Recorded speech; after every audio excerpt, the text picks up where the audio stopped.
Hi everyone, my name is Zhang. Today I will be presenting of the topic of innovation and design thinking. In this presentation, we will explore the different dimensions of creativity, how they fit into the innovation process, and the specific tools we could use to enhance them. So let's begin.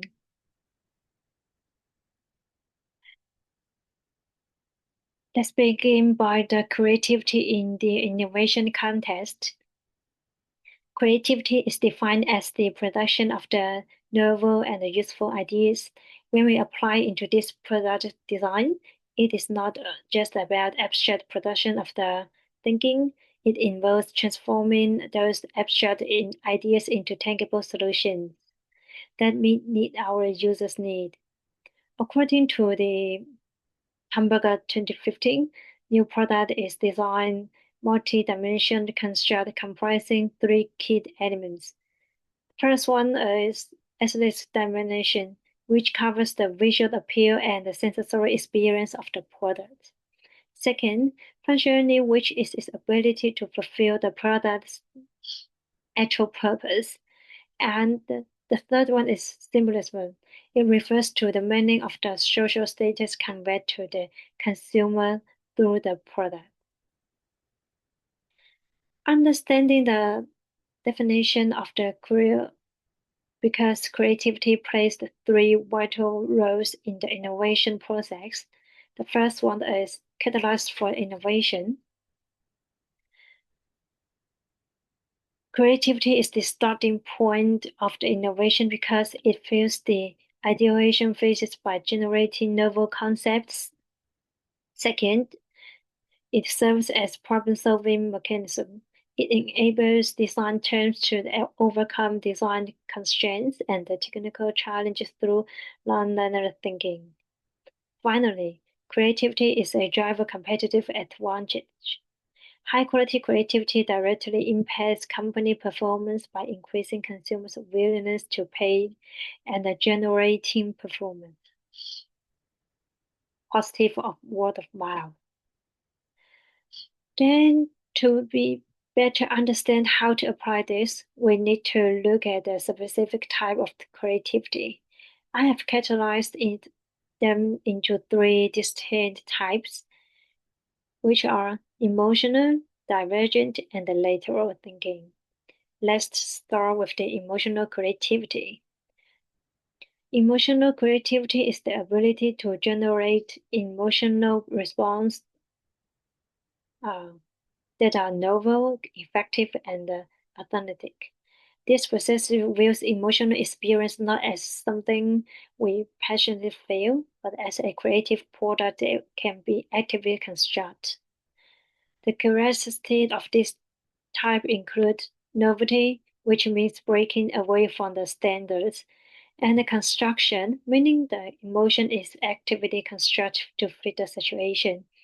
A perfect example of the packaging design, companies engineer the unboxing experience a smartphone to construct a specific feeling of invocation and luxury before the product is even touched.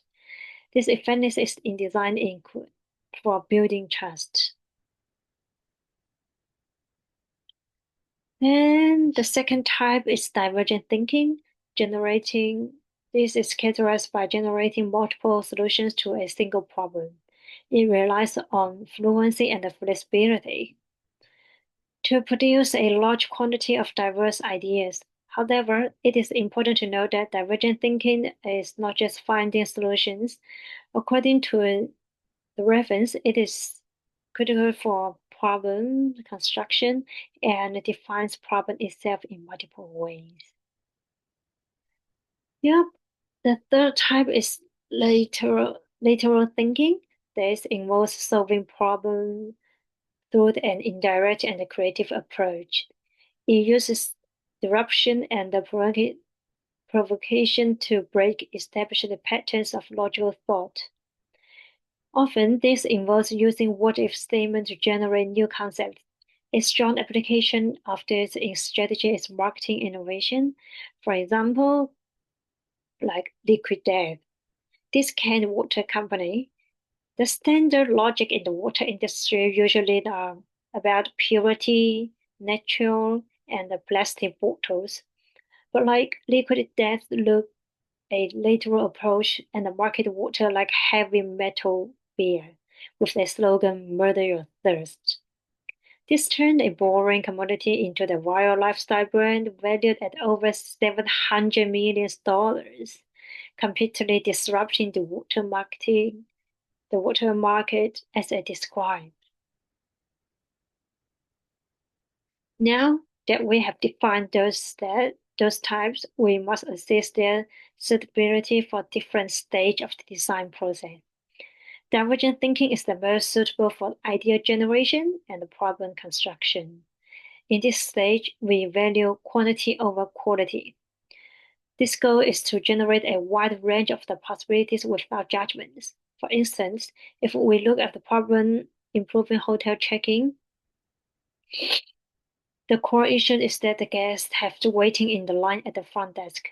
Using divergent thinking allows teams to explore the problem space fully before narrowing down solutions. Instead of just one idea, we might generate four, like a mobile key to skip the desk entirely, facial recognition for instant scanning, a robot carriage for automated service, or checking in the airport before arriving. This exploration prevents premature closure and ensures no innovative service opportunity is missed. Moving on to the lateral thinking, this type is the most suitable for problem solving and the differentiation. Why? This is because it breaks functional fitness and overcomes mental blocks to see new uses for existing things. Consider the Dyson fan. The traditional problem was simply to make a fan blade safer. A lateral approach asks to remove the blades entirely. This solves the safety issue completely. This is disruptive innovation as it creates entirely new product categories rather than just improving old ones. Yep. Finally, emotional creativity is the most suitable for user experience and the service design. This is because of empathy, which connects with the user feelings. We treat emotion as a product, actively constructing an emotional reality as suggested. A case study here is Airbnb and the Airbnb designing for trust. The problem they faced was the customer fear of the strangers, and the emotional solution was designing for trust. The result was turning that fear into the sense of belonging. Yeah. To effectively apply these thinking styles, we need specific tools for divergent thinking. We use brainstorming. However, instead of just shouting out ideas, the effective method combines individual ideation by group sharing. Individual writing prevents interruption while group sharing further ideas. This approach maximizes fluency, enhance flexibility, and reduce inhibition by lowering the fear of the judgment compared to the traditional shouting out. Yeah. For lateral thinking, we use Edward six thinking heads. This tool supports creativity by stopping judgment and forcing the brain to switch modes. It enforces parallel thinking, meaning that instead of arguing, the whole team looks in the same direction to find alternatives and new concepts. It also uses moments to create a specific time space to use provocation to jump out of established patterns. For emotional creativity, we use empathy mapping. This tool visualizes what a user says, thinks, feels, and does. It supports creativity by connecting behavior to emotion, helping designers understand why the user does something by looking at what they feel. It uncovers the invisible needs by focusing on the feel aspect, helping to construct an emotional experience rather than just a functional product. In conclusion, we look at a reflection on the role of the tools. We can see that the innovation requires the interrogation divergent possibilities, lateral differentiation, and emotional connection. Tools plays a critical role in this by providing a systemic approach. For example, brainstorming turns abstract thinking into a repeatable processes. They help in overcoming bias, as seen with six head preventing logic from the killing creativity too early. And they ensure user sensitivity, as empathy maps ensure design serves real human needs. Successful innovation relies on this synergy. Thank you. This is all about innovation and the thinking presentation. Thank you.